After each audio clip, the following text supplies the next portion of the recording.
So I've been doing some testing the past week or so. Just dry runs, see what problems are here, what can I solve before demonstration day, so I can expect the unexpected. Seeing that I'm dependent so much on Bluetooth connectivity, it can be, well, uncertainty is a thing, isn't it? So last night I ran some tests, proper ones. I wanted to run for at least 12 hours. I put the weather station outside last night. I didn't give it much of a distance, about 5 meters between here, the computer, and the Bluetooth chip that's installed into the weather station. And there was a few problems with it. Um, I had it recording data, as you see here on the screen. So I've already written it back in. It's in here. So this is the data that it was recorded last night. Each number here is just a representation of every 10 seconds. I took note. So first, all the 89s here, 90, that's light. And you got your barometric pressure, the 7212. They're just low readings for rain. It didn't rain last night. And the 13 dropping down as temperature, and the 3, 3, 1, 12, 2, 2. That was wind last night, miles per hour. So as you can see, things were changing for the first few hundred counts. I think we get to here 224, which is about 40 minutes. I think it wasn't it. I was asleep at the time it happened during the night. It dropped out connectivity. Um, and when I went this morning, I got it pretty early to check in it. It was getting no readings. It was just in a static state. The Maximus P where the readings come into, and the battery was pretty warm as well. I reconnected it, and when I reconnected it, the other sensors worked again, but I was getting very weird readings from the wind sensor after that. Very, very high. Normally, if it is no gusts or anything, it's 0 to 10. Now we're up into thousands. It was happening. So yeah. Other issues. I just got a few notes here. They're going to read off of. Yeah, what I noticed was when I actually plugged the battery out and plugged in the power just as a power source from the laptop, it returned normal readings. I thought the issue might have been with the actual power of the battery, so I'll just give it a check. I'll just do it again here now. Let's plug it out. So yeah, I wasn't getting the 9 volts. I was getting, I think it was 7. If that's anything got to do with erratic readings coming from it. So yeah, it's even less now. It's, I don't know if you can see that. It's like just under 7 volts. Yeah, and yeah, so that's one thing that I have to try and figure out. I'm gonna get myself one of these. I've been reading up about it, and maybe this is a better alternative. The 4 AA batteries. They've been known to have better um, longevity when it comes to powering the Arduino Unos. Other issues that we were having since maintaining the connection, obviously it dropped after 40 minutes. I'm curious as to why that happened. Again, it could be a battery thing. It could have been a Metro counting too much. I know I had it down to 100 milliseconds last night, and I only had a delay of 500 and right into the Bluetooth serial port. So maybe it was just too much for it. Yeah, I've changed, so I'm going to give another test tonight, or maybe tomorrow if I want to keep eyeing the heat of this battery. Hardware-wise, I think that's the only issue. I've made up the wind sensor just sticking out there. It's pretty sealed in. I don't know if that could have been an issue with it being exposed. I don't know. It's just more trial and error, I suppose. Once I try it under the battery. What else? So like another issue that raised last night. Well, the past few times I've been doing it, I've noticed this. Is right down here. The temperature is 15 degrees, and that's after I would take away 10, because every time I've done this, it's like it says the current temperature right now here, according to the internet, is 10 degrees. And once I take away that 10, it's pretty much the same. But bear in mind that it's in the room at the minute. But once it goes outside during the day, it says it's up in the 30s. When it's not at night, it doesn't drop as much as it should, unless the lid is off of the mini station. Then I have to probably try and reassemble this in such a way where the barometric pressure, which also is the temperature, goes on the outside, or maybe just the chip part can just be exposed to like the winds and whatnot, so it can allow itself to cool up and or cool down and heat up. I'll just talk to some of the max where I'm at the minute. I'm pretty okay with what's going on with the code. I feel because I have a section up here where it runs through what mimicking the ratings where they should be, and then I can see what behavior will be doing. If it was to be out there. But right now it is hooked up. I can just talk to you what it's doing. So everything's been sent you from this my sketch down here, the Arduino sketch, and it's been sent over the serial Bluetooth port, and right in here it's been routed, and it's been sent to like PW, as you can see here, LP or TW, been sent over in ASCII form, and it's been switched back here into numbers, and all the data that came along with those assigned letters. And down here it comes in. So this is the raw data.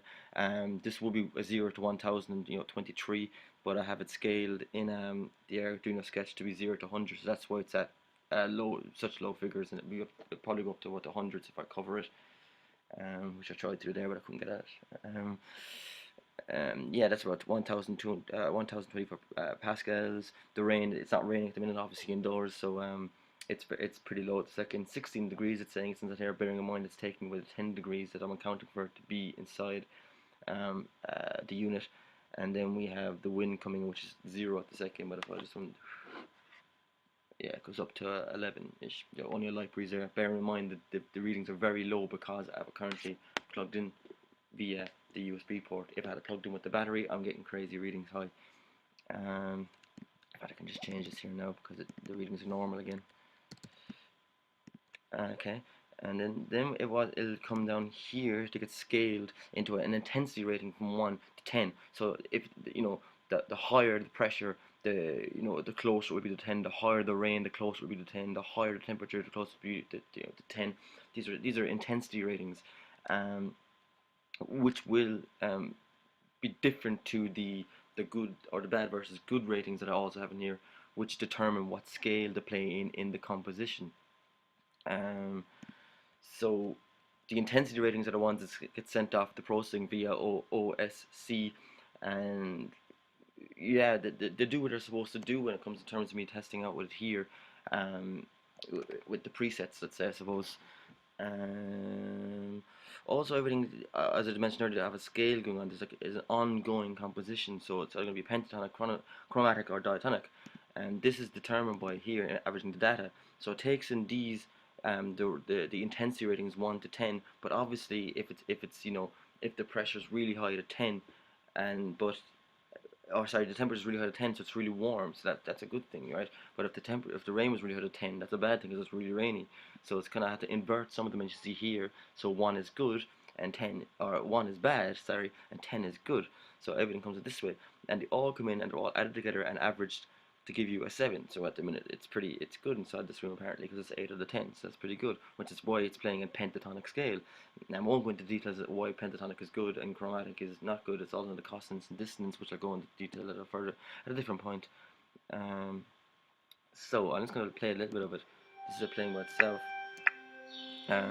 If you just ignore the bird sound, the minute I have a certain part of this patch where it's going to implement actual sounds, but are manipulated and distorted to a point where you still recognize what they are, but it still has the same attributes, I suppose, as what you would recognize with that, whether so birds would have been one that pentatonic is playing.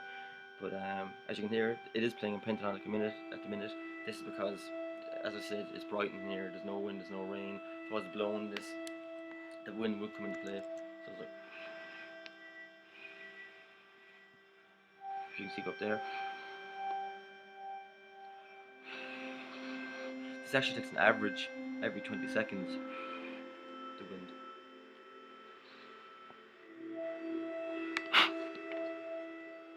Actually, why not play the visuals at the same time so you can see what's going down.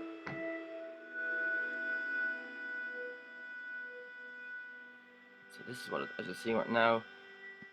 I'm just gonna make sure everything's playing at the same time, because I should really start processing before it's changing what the current pressure is at the minute, so that the hexagons will get big, or the shapes will get bigger the higher the pressure. Temperature will also vary the color. So this should go to green, I'm thinking, because it was about 5 or 6.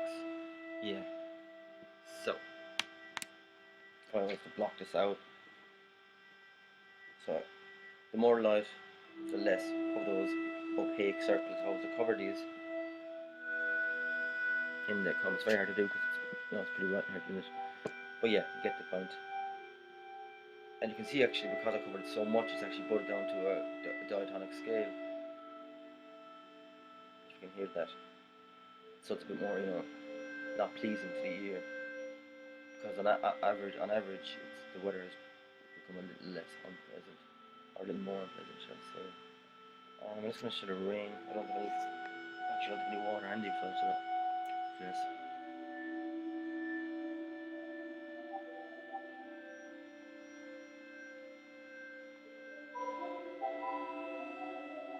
I wouldn't actually go that much.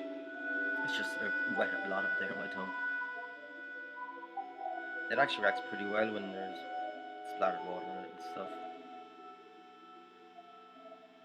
So that's the state it would be in if it was raining. Hear the wind back in there.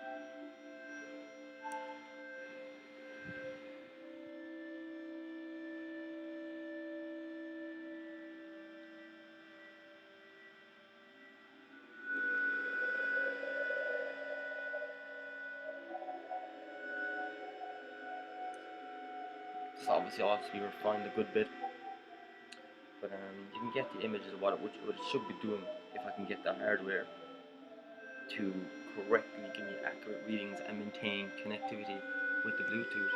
So it's really just the hardware at the minute that's causing the issue. If I can just get that down in the next couple of weeks, well, as soon as I can, next couple of days, but the sooner the better, obviously. Then I'll feel in a very confident place. It'll just be down to getting more demonstrations in front of people to get feedback, aesthetic feedback. How do they understand the contextual information that can be under aesthetics when it comes to an ambient display? More so, which I can get into report writing and stuff. I think that's pretty much it for now. I'm just working a lot with just ramping between the colors and the positions. Different ways of sending the data. As you can see down here, I used to have it well, I can't see it, but I used to have it in a pack form. They used to all get sent together, but that was no good because sometimes they want wind update instantly, whereas pressure only needs to update, every now and again, which is why I've changed here. It only sends a state on, or sends a number on a state change. That's pretty much it for now. I'm going to cut it short. Probably have a few more things to say, but it's been about 10 or so minutes of yakking on about it, so yeah, I'm just going to leave it at that for now. Thank you.